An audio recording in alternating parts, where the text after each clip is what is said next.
my freshman year, I was at Niwot High School, and then I didn't like it there so much for reasons. Why is that? Just because it was very predominantly white, and like there was just a lot of racist tendencies there, and I was basically like pushed out. Can you give me an example of that? Yeah, there was just a lot of racial slurs going on, and I was there for the IB program, and it was just really hard to be in such a rigorous program and then people still trying to kick you while you're down. It was really hard. I remember there's like a specific example. We were eating lunch in the cafeteria, and it was just me and like 2 or 3 friends, and we were all Latinas, and we were just eating, and then one guy, he came up to us and he was like, "Do you guys get free lunch?" And we were like, "Yeah." And he was like, "Oh, no, shop there." And so we were like, "Okay." And it was just, and then he was like, "Any other day where you don't want lunch, can I have it?" And we were just like, "Sure." And there was just like a lot of like things, small things like that. It just added up, and emotionally I just couldn't deal with it. And so after my freshman year, I went to Skyline High School, and it's just a better fit for me there, and I feel more accepted there. So. At your other school, did you ever feel disrespected by teachers?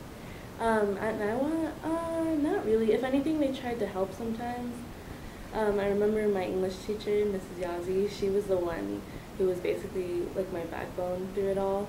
We had a writing project, which we read House on Mango Street, and the writing assignment, we had like different prompts to write about, and one of the prompts that I chose was a recent struggle that I'm dealing with, and she told me to write about what I was going through at Niwot, and like I wrote about it, like basically everything that really hit me hard, I just wrote it down on paper, and I wrote how like basically it was just making me ashamed of who I was and my background, and like that's probably one of the main reasons why I left Niwot, because I never want to feel ashamed of who I am and my background, because like my family is everything to me, and my background, like I'm proud of being dark skinned, having long black hair, big brown eyes, like, and speaking Spanish, like that all adds up to Kelly, so I didn't want to be ashamed of that. And me being there, it definitely put me in a spot where I did feel ashamed of that. And so writing that paper, I just told everyone that, and we had to read our papers out loud. And in that class, it was an IB English class, so I was basically the only girl of color. And so reading that, it felt really empowering, and I did end up crying, and so did my teacher, and a couple classmates did.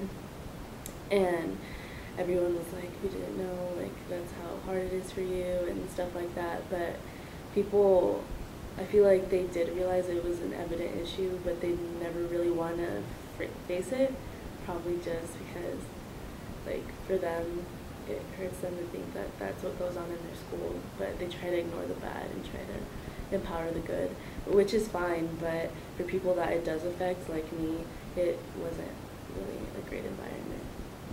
Can you tell me how your experiences are different from theirs?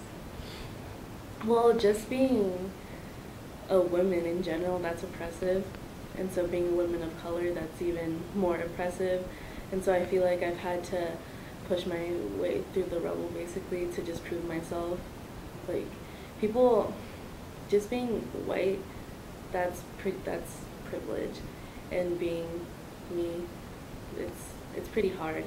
The difference between them is they get respected anywhere they go. They won't get dirty looks if they're trying to do something good.